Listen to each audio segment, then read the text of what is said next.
नई बुक बड़ी दबंग आई है सेंटेक बुक की और सारा आपने सॉल्व करना है। ये 2.1 का क्वेश्चन 1 है और बिल्कुल हम इसमें कॉन्सेप्ट भी साथ साथ करते रहेंगे। देखें, पूछ रहे हैं मैट्रिक्स क्या है तो डेफिनेशन भी हम देखते रहेंगे। सिर्फ डायगोनल में मेंबर हैं और बाकी सारे ज़ीरो हैं। ना सिर्फ डायगोनल में मेंबर हैं, बाकी सारे ज़ीरो हैं, मेंबर भी अलग अलग हैं। तो इस मैट्रिक्स को कहते हैं डायगोनल मैट्रिक्स।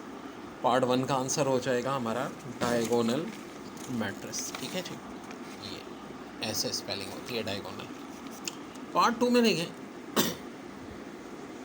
सिर्फ एक कॉलम है। ये जो चीज़ है ना लेफ़्ट टू राइट, ये रॉ कहलाती है। जैसे एक रॉ, दो रॉ, तीन रॉ, चार रॉ, ये कॉलम 1 2 3 4।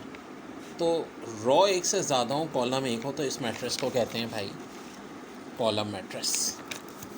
और यहाँ देखें, इस रॉ में एक मेंबर है, 1/2 भी है, 0 भी है, i/3 भी है। तो सिर्फ एक रॉ है तो कहलाएगा रॉ मैट्रिक्स। अब यहाँ देखें, ये आपका क्या चल रहा है, डायगोनल 0 0 चल रहा है। डायगोनल 0 0 में दो चांसेस होती हैं, या तो मैट्रिक्स सिमेट्रिक होता है या ट्रांसपोज भी हो सकता है। वो क्या चक्कर है बताता हूँ। देखो, एक काम करेंगे हम, इस मैट्रिक्स को ना रो को कॉलम बनाएं, कॉलम को रो। कैसे? पहली रो थी 0 आयोटा, इसको यूँ लिख दें, और दूसरी रो थी आयोटा 0, इसको कॉलम में लिख दें। देखें, अभी भी वही है। अगर किसी मैट्रिक्स का ट्रांसपोज उसी मैट्रिक्स के बराबर आ जाए, ठीक है, तो इसको हम क्या कहते हैं, सिमेट्रिक मैट्रिक्स। यानी इसका आंसर क्या हो जाएगा, सिमेट्रिक मैट्रिक्स। अब यहाँ देखें, डायगोनल के सारे मेंबर 0 चल रहे हैं, ना सिर्फ 0 चल रहे हैं बल्कि 1 1 चल रहे हैं। तो ऐसे मैट्रिक्स को हम बहुत सारे नाम देते हैं। यूनिट भी कह सकते हैं, आइडेंटिटी मैट्रिक्स भी कह सकते हैं, ठीक है, यानी यूनिट मैट्रिक्स। अब ज़रा इसको देखें, इस वाले पार्ट में डायगोनल के सारे मेंबर 0 0 चल रहे हैं और सेम है लेकिन 1 नहीं है। तो इसको हम क्या नाम देंगे, स्केलर मैट्रिक्स। ज़रा एक कॉन्सेप्ट समझ लो, डायगोनल के सारे मेंबर्स के अलावा 0 0 डायगोनल मैट्रिक्स, लेकिन ये अलग अलग थे। वो सेम तो डायगोनल तो है, साथ साथ स्केलर भी है। और ये वाला डायगोनल भी है, स्केलर भी है और यूनिट भी है।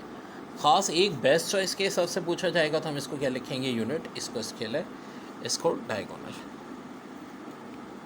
जनाब 2 और -2 ये भी क्या हो जाएगा, डायगोनल मैट्रिक्स। क्योंकि देखें, बाकी मेंबर 0 हैं डायगोनल के अलावा और ये अलग अलग हैं, तो सिर्फ डायगोनल मैट्रिक्स। अब ज़रा इसको देखते हैं, डायगोनल में 0 0, तो फिर चांस क्या होता है, ये इसकी फार्मेशन होने का होता है। अब ये इसकी फार्मेशन आखिर होता क्या है, देखिए, हम क्या करते हैं, मैट्रिक्स का कॉन्जुगेट का मतलब क्या होता है, जो आयोटा वाले हैं ना, इनका साइन चेंज, यानी रियल पार्ट को नहीं छेड़ें। ये प्लस आयोटा है तो क्या हो जाएगा, माइनस आयोटा। +2 आयोटा है तो -2 आयोटा। माइनस आयोटा है तो प्लस आयोटा 0। ये -4 आयोटा है तो +4 आयोटा। -2 आयोटा है, 2 आयोटा, 4 आयोटा है, -4 आयोटा और ये 0। ठीक है, ये अभी मैट्रिक्स का सिर्फ हमने निकाला है कॉन्जुगेट। ठीक है, डैश से जाहिर करते हैं। अब हम इसका ट्रांसपोज लेके देखेंगे। ठीक है, ट्रांसपोज का मतलब वही बात है, रॉ को कॉलम, कॉलम को रॉ। ये पहली रॉ है ना, इसे कॉलम बनाते हैं, -2 आयोटा। ये देखो, फिर क्या हमने बनाया था, आयोटा 0 4, आयोटा 0 और 4 आयोटा होगा ना, ये इमेजनरी था ना। ठीक है भाई, ये भी बन गया हमारा। अब ये देखो, लास्ट रो को लास्ट कॉलम, 2 आयोटा, ये भी आयोटा था, -4 आयोटा, इमेजनरी सब चेंज करना था 0। तो अगर गौर से देखो तो बिल्कुल हमारा वही आ गया जो हमारा क्या था, ओरिजिनल क्वेश्चन। अगर किसी कॉन्जुगेट का ट्रांसपोज मैट्रिक्स के बराबर आ जाए तो इस मैट्रिक्स को हम कहते हैं इसकी फार्मेशन। ठीक है, कौन सा हार्मेशन, इसकी हार्मेशन मैट्रिक्स। क्योंकि अब देखो, ये सब कुछ आ गया लेकिन साइन चेंज नहीं हुआ ना, तो बस फिर हम इसको क्या कहेंगे, हार्मेशन। अगर साइन चेंज हो जाए तो इसकी फार्मेशन। साइन चेंज नहीं हुआ ना, वही साइन रहा है जो इसका है, तो फिर खाली क्या नाम दे देंगे, हार्मिशियन। हाँ, अगर कॉन्जुगेट का ट्रांसपोज लें और वो -a के बराबर आ जाए तो इसकी फॉर्मेशन। तो भाई इसकी पहचान क्या होगी हार्मिशियन की, ये देखो 0 0, डायगोनल में क्या होगा 0 0। ठीक है, अब ये एक बचा, इसको हम पहले तो कॉन्जुगेट लेंगे। याद रहे कॉन्जुगेट में हम सिर्फ कौन सा पार्ट चेंज करते हैं, इमेजनरी वाले, यानी 2 तो चेंज नहीं होगा। माइनस आयोटा प्लस आयोटा हो जाएगा, ये -5 आयोटा हो जाएगा। ये माइनस आयोटा +3 चेंज नहीं होगा, -7 आयोटा, -5 आयोटा है तो +5 आयोटा, -7 आयोटा है तो 7 आयोटा और 4। बच्चों ये अभी हमने इसका सिर्फ क्या लिया है, कॉन्जुगेट। अब ट्रांसपोज लेंगे।